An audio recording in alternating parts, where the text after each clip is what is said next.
नमस्कार, बहुत स्वागत है आप सभी का। आप देख रहे हैं इंडिया डेली। मैं हूं आपके साथ नैना यादव। आज की बात में बात पाटलिपुत्र की पॉलिटिक्स की, क्योंकि बिहार में वक्त है चुनाव का। बिहार विधानसभा चुनाव से पहले इंडिया गठबंधन में सब कुछ फिलहाल ठीक चलता हुआ नजर नहीं आता।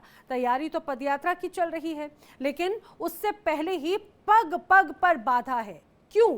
क्योंकि महागठबंधन की अहम सहयोगी विकासशील इंसान पार्टी अब वो 60 सीट वाले दावा कर रही है, जिसे आरजेडी ने खारिज कर दिया है। आपको याद होगा, कुछ दिनों पहले ही वीआईपी प्रमुख मुकेश सहनी ने चुनाव लड़ने के लिए 60 सीटें और जीतने के बाद डिप्टी सीएम पद की मांग कर दी थी।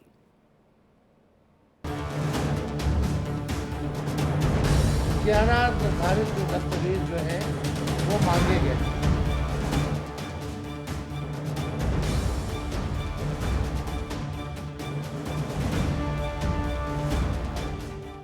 बिहार चुनाव प्रचार की ये वायरल तस्वीर आपको याद होगी। तेजस्वी यादव और वीआईपी प्रमुख मुकेश सहनी एक ही हेलीकॉप्टर में सवार होकर मछली का मजा लेते हुए लोगों के बीच पहुंचे थे। तस्वीरों में दोनों के बीच की दोस्ती सियासी पिच पर हिट रही, लेकिन इस बार बिहार चुनाव से कुछ ऐसी ही तस्वीर सामने आएंगी, इसकी कोई गारंटी नहीं लग रही है।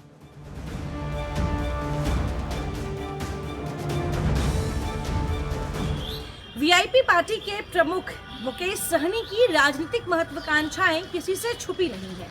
इन दिनों वो महागठबंधन के साथ हैं, चुनावी रणनीति बना रहे हैं, लेकिन उसी दौरान गठबंधन से अलग जाकर अपनी मांग जो है वो बिहार की जनता और मीडिया के सामने रख चुके हैं। उन्होंने साफ कह दिया है कि 60 सीटों से नीचे पर बात नहीं बनेगी। वहीं दूसरी तरफ अगर तेजस्वी यादव मुख्यमंत्री बनते हैं तो दूसरा सबसे बड़ा सीट जो डिप्टी सीएम का होता है वो मुकेश सहनी को चाहिए। अब ऐसे में मुकेश सहनी ने डिप्टी सीएम पद और 60 सीटों की मांग तो कर दी है, लेकिन वहीं दूसरी तरफ जब कल महागठबंधन की एक महत्वपूर्ण बैठक बुलाई गई थी ताकि चुनावी रणनीति आगे की तैयार की जाए, सीट शेयरिंग पर बात की जाए, तो वहां पर मुकेश सहनी उपस्थित नहीं हुए।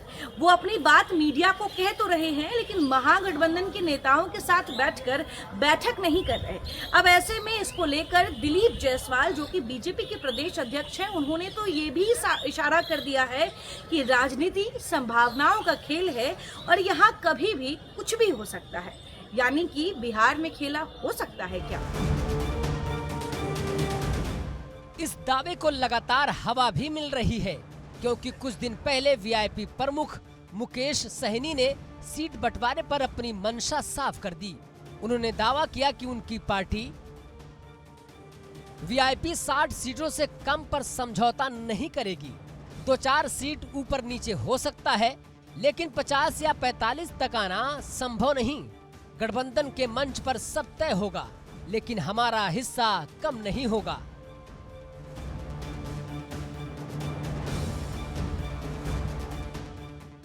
मुकेश सहनी यही नहीं रुके, उन्होंने डिप्टी सीएम पद पर भी दावा ठोक दिया और कहा, अगर तेजस्वी जी सीएम होंगे तो मैं डिप्टी सीएम बनूंगा। दोनों ओबीसी वर्ग से हैं, एक पिछड़ा एक अति पिछड़ा। जब विचारधारा एक है तो 2 दूल्हों वाली सरकार क्यों नहीं?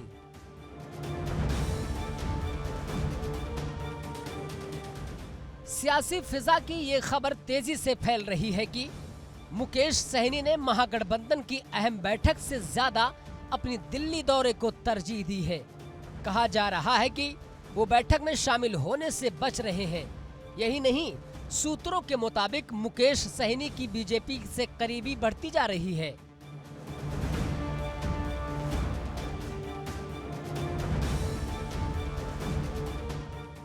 सूत्रों के मुताबिक मुकेश सहनी की गृह मंत्री अमित शाह से बातचीत चल रही है और वो एनडीए में दोबारा शामिल होने की ख्वाहिश पाले हुए हैं। इस बीच बीजेपी के प्रदेश अध्यक्ष दिलीप जायसवाल के उस बयान से भी हवा मिल रही है, जिसमें उन्होंने कहा है कि बैठक में आना या ना आना किसी का व्यक्तिगत निर्णय है, लेकिन महागठबंधन में दरारें उभर रही हैं। डेमोक्रेसी में सबको अपना राजनीति करने का सबको स्वतंत्र अधिकार है। अब मुकेश जी नहीं थे, अब क्या विषय था नहीं था वो तो मुकेश जी ही बताएंगे, उस पर कोई हम टीका टिप्पणी नहीं करेंगे। हमको पता नहीं है एक्चुअली कि मुकेश जी, अब देखिए मैं तो कह दिया कि हमें कुछ जानकारी नहीं है, और मुकेश जी अगर नहीं है इंडिया गठबंधन में तो उनका क्या रीज़न है तो ही बता पाएंगे, हम नहीं बता पाएंगे। मुकेश सहनी हाल के महीनों में प्रधानमंत्री मोदी की खुले तौर पर तारीफ कर चुके हैं। 10 जून को उन्होंने कहा था कि अगर प्रधानमंत्री निषाद समुदाय को आरक्षण देंगे तो हम उनके लिए प्राण भी दे सकते हैं। वहीं एनडीए के सहयोगी दल भी मुकेश सहनी का स्वागत करने के लिए पलकें बिछाए हुए हैं। मुकेश सहनी साल 2020 के बिहार विधानसभा चुनाव के एनडीए का हिस्सा बने थे, लेकिन बाद में मतभेदों की वजह से दूरी बना ली थी। अब एक बार फिर वो जाति संतुलन साधते हुए नया रास्ता बनाने की कोशिश में जुटे हैं। संवाददाता आयुषी मिश्रा की रिपोर्ट।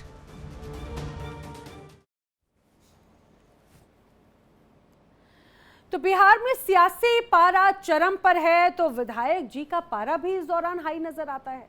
दरअसल आरजेडी विधायक भाई वीरेंद्र का वीडियो वायरल हो रहा है, जिसमें समर्थक उन्हें जूते भेंट कर रहे हैं, भ्रष्ट अधिकारियों को ठीक करने की अपील कर रहे हैं।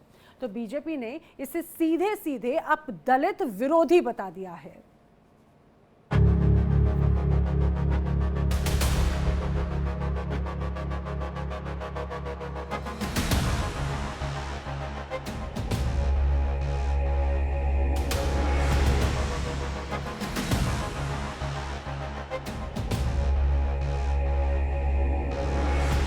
बिहार विधानसभा के चुनाव की ना तारीख तय है ना दिन मुअय्यन है, लेकिन सियासत चरम पर है।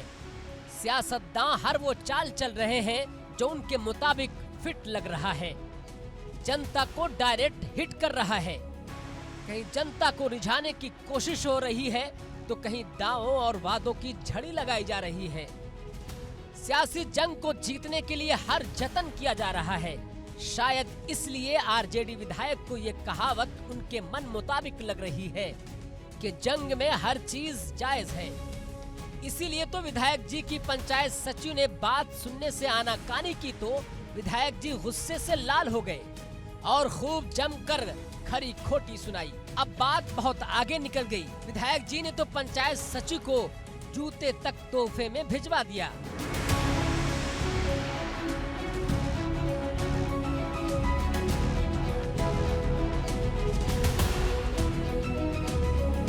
दरअसल कुछ दिन पहले विधायक भाई वीरेंद्र और पंचायत सचिव के बीच वायरल हुए ऑडियो की चर्चा पूरे बिहार में चर्चा का केंद्र बनी हुई है।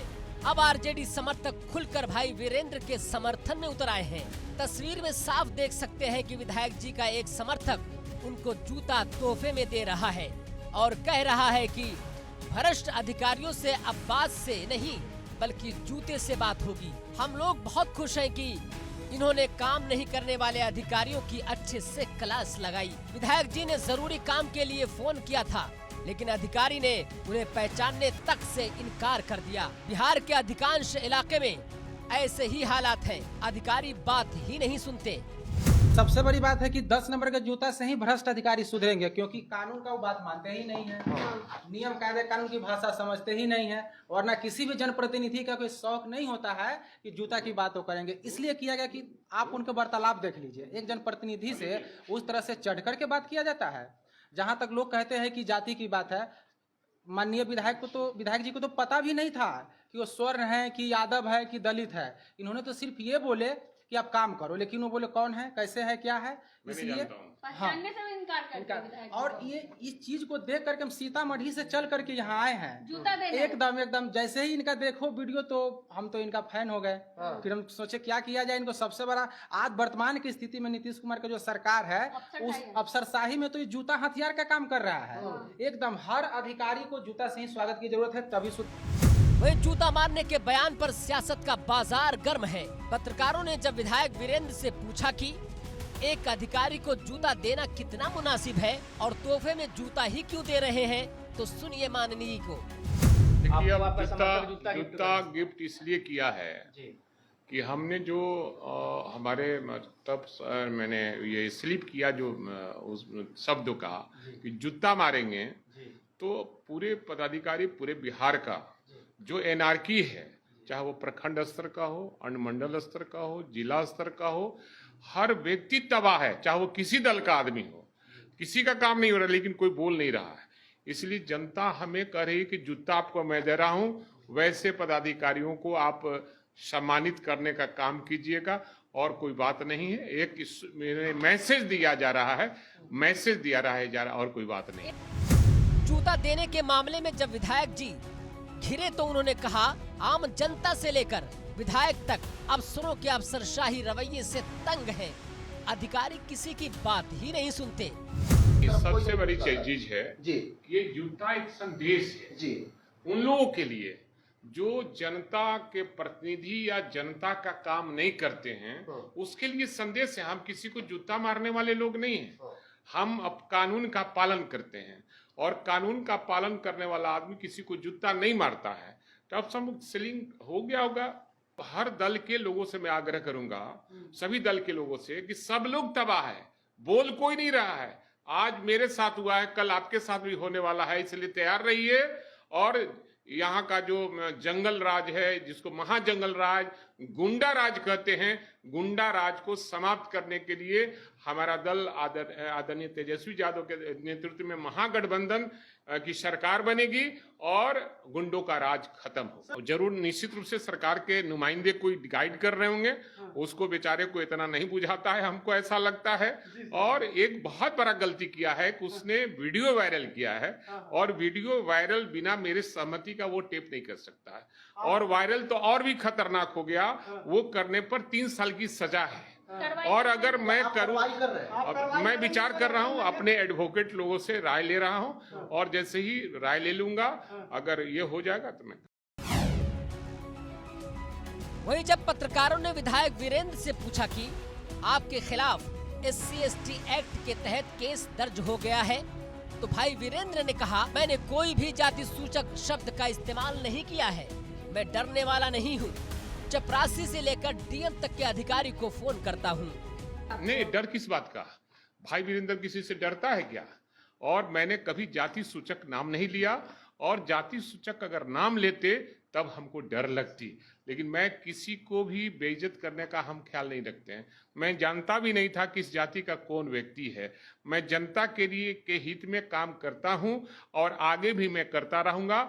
चपरासी से लेकर DM तक को मैं फोन हमेशा करता रहूं। टारगेट इसलिए कि मैं बोलता हूं और सही बात बोलता हूं, और ये सरकार हमें टारगेट की हुई है। लेकिन भाई वीरेंद्र डरने वाला ही नहीं है। मनेर क्षेत्र की जनता, पूरे बिहार की जनता हमारे साथ है, और मनेर की क्षेत्र की जनता ने कहा है कि शाबाश बेटा शाबाश, बहुत अच्छा काम है, आप करते रहिए मेरे लिए, मैं आपके लिए करता रहूं। विधायक जी यही नहीं रुके, बल्कि उन्होंने कहा, जेल जाने को हमेशा तैयार रहता हूँ। जेल जाने की हमें परवाह नहीं है। भाई वीरेंद्र कई बार जेल गया है, और आंदोलन के जरिए ही जेल गया हूँ। चाहे वो बिहार बंद हो, भारत बंद हो, चाहे वो प्रेस बिल आंदोलन हो, सब में मैं जेल गया हूँ। और जेल जाकर हमको सब अनुभव है कि क्या होता है। लेकिन इसमें जेल कैसे जाएंगे? कानून नहीं कहता है कि इसमें हम जेल जाएंगे। किसी के बहकावे में आकर हमारे ऊपर ये केस किया गया है, और सरकार इसमें डायरेक्ट टारगेट की है भाई वीरेंद्र पर। भाई वीरेंद्र अकेला नहीं है, बिहार की जनता है, वो जनता है जो कानून को मानने वाली है, वो जनता मेरे साथ। जूते वाले मुद्दे पर बीजेपी आक्रामकता के साथ RJD पर हमलावर है। तेजस्वी और लालू पर जमकर जुबानी प्रहार कर रही है। बीजेपी प्रवक्ता दानिश ने कहा, जनता लालू के जंगल राज को कभी भूल नहीं पा रही है, और न भूली है जहां कानून का मखौल उड़ाया जाता था। दलितों का अपमान करना इनका शगल था। ये समाजवाद के नाम पर दलित विरोध का घिनौना खेल है। ये अत्यंत दुर्भाग्यपूर्ण है। ये RJD की मंशा को पूरी तरह से जाहिर कर देती है। एक क्रमबद्ध तरीके से दलितों के प्रति RJD का शीर्ष नेतृत्व से लेकर के उनके कार्यकर्ताओं में जो नफरत है, जो अपमान दिखता है, दलितों का वो साफ जाहिर हो गया आज। जिस प्रकार से भाई वीरेंद्र ने कुछ दिन पहले दलितों को जूते से मारने की बात की थी और आज उनके गुंडों ने जूते भेंट किए ताकि भाई वीरेंद्र दलित को जूते से पीट सके। इसकी शुरुआत लालू यादव ने की थी जब उन्होंने बाबा भीमराव अंबेडकर जी के तस्वीर का अपमान किया था, अपने जूते के नीचे जो है उनकी तस्वीर को रखी थी और आज उनके इशारे पर उनके गुंडे बजाफ्ते खुलेआम एक विधायक को जूता दे रहा है, जिस विधायक ने जूते से मारने की बात की थी। इसके लिए अब पूरी तरह से आरजेडी की जो मंशा है, जो नीयत है दलितों के प्रति, वो जग जाहिर हो गया है और बिहार की जनता जो है इस पूरे घटनाक्रम को बारीकियों से देख रही है। लोकतंत्र में किसी का भी अपमान का बदला जो होता है वो वोट के माध्यम से होता है और इस बिहार की जनता 2025 की विधानसभा में इस वोट के माध्यम से ऐसे लोगों से बदला लेगी जिसकी कल्पना भी इन लोगों ने नहीं किया होगा। बहरहाल आरजेडी विधायक कोई भी तर्क दे, लेकिन बीजेपी को बैठे बिठाए दलितों के अपमान का मुद्दा मिल गया, जिसकी गूंज चुनाव के दौरान भी देखने को मिलेगी। तो सवाल है कि क्या जिस बिरादरी के लोगों को रिझाने के लिए तेजस्वी जी तोड़ कोशिश कर रहे हैं, उन्हीं के विधायक उनके मंसूबों पर पानी फेरने में कोई कोर कसर नहीं छोड़ रहे हैं। Bureau report, India daily.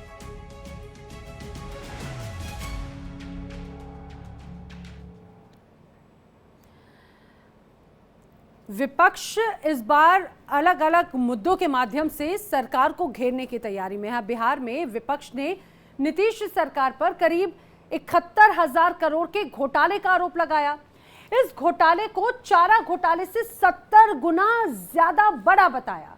दरअसल सीएजी की एक रिपोर्ट आई जिसमें कहा यह गया कि विभिन्न योजनाओं के माध्यम से निकाले गए 71,000 करोड़ का हिसाब किताब विभागों ने जमा ही नहीं किया है। अब चुनाव से पहले इस खबर के बाहर आते ही बिहार की सियासत में भूचाल आ गया है।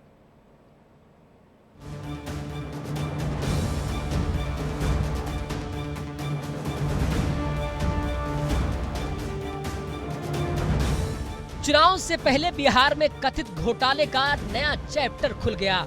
विपक्ष ने दावा किया है कि ये घोटाला 903 करोड़ के चारा घोटाले से 70 गुना बड़ा है। 80,000 करोड़ का पूरे तरीके से घोटाला हुआ है और 80,000 करोड़ का कोई भी सरकार ने जो है एक्सप्लेन नहीं किया है, कहाँ खर्च हुआ है, नहीं हुआ।